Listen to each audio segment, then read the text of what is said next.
Hi guys, Karrilee here with Made to Pray. I wanted to pop on and share a little portion of one of the devotionals that I read this morning with you, just in the spirit of Christmas.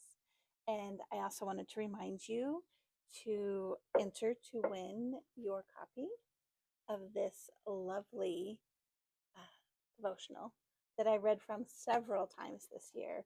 I loved it so much. I think you will love it too. Um, just for shipping purposes, we want you to live within the continental US, but look for a social media post on either Facebook or Instagram on our page and comment, and that will give you an entry. If you like and share it or tag someone else, that will give you an extra entry. So good luck. I can't wait to find out who I'm sending this to. Well, this one's mine and I'm keeping it, but I have a brand new one for you. The little excerpt that I wanted to read from today actually is from this book by Ann Voskamp called The Greatest Gift. It's a great Advent devotional. I've had it for years. I love it. It's, how I am. It's underlined and highlighted and all of the things. So this is taken from today's reading, which today is December 15th. Hopefully I post this on December 15th. And it is called Adore Him. The Bible reading was from 1 Kings chapter 18, talking about Elijah and the 450 prophets of Baal, and setting fire to the wood, trying to figure out who the true God is. We know, right? So this is what Anne writes. We were made to worship. Our internal circuitry wired to worship. Every moment you live bowed to something.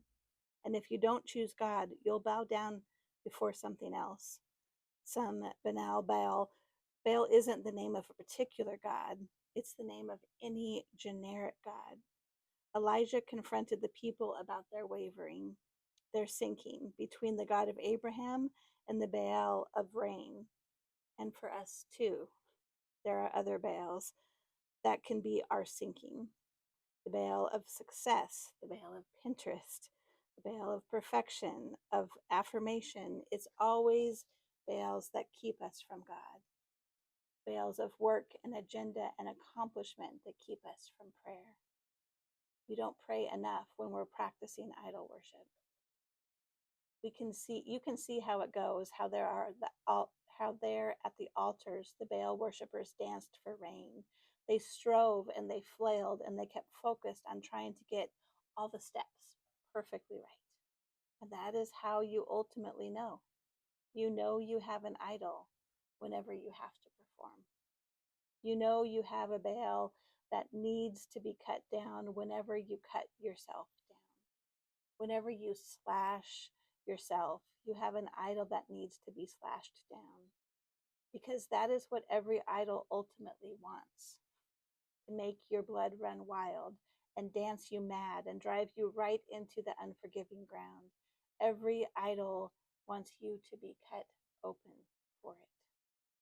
But if you slow and still and wait, Advent whispers to you, there is one God who was cut open for you. He let his blood run so that you can stop running. The only way to overcome idols in your life, beckons Tim Keller, is to see that Jesus gives you freely what every other God says that you can only get through your performance. Jesus gives you through his blood what every other God demands through yours. Jesus, the gift, comes to give you freely through his passion what every other God forces you to get through your performance. It goes on from there. It's so good. But that spoke to me because so often during this time of year, our calendars are busy, our to-do lists are bossy. We feel the pressure of the culture around us to perform, to purchase, to run around, to overfill our calendars. And we've talked about it on the podcast already a couple of times. the pull to slow and to still, to wait, and to prepare him room, not just because we know we should, not just because it's part of what we do at Christmas, but because he spilled out his blood for you. He's the one God who became flesh and dwelt among us. He's the one God who forgives you for everything you've already done and everything you're gonna do. He's got you covered. He came for you, and he is passionately pursuing you.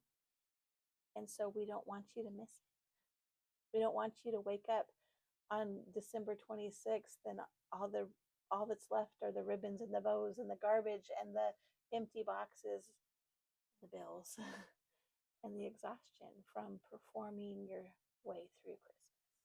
And we've all done it. There's no shade. It's so tempting and it's so expected. But again, we're encouraging you this year on the podcast to be countercultural, to slow when the pull is to rush, to fill things with noise and chaos when really what your soul needs is a little holy hush and a moment to just sit with him. So we encourage you. Again, on the podcast this week, I gave you a challenge, and I am reminding you of that, to pick somebody.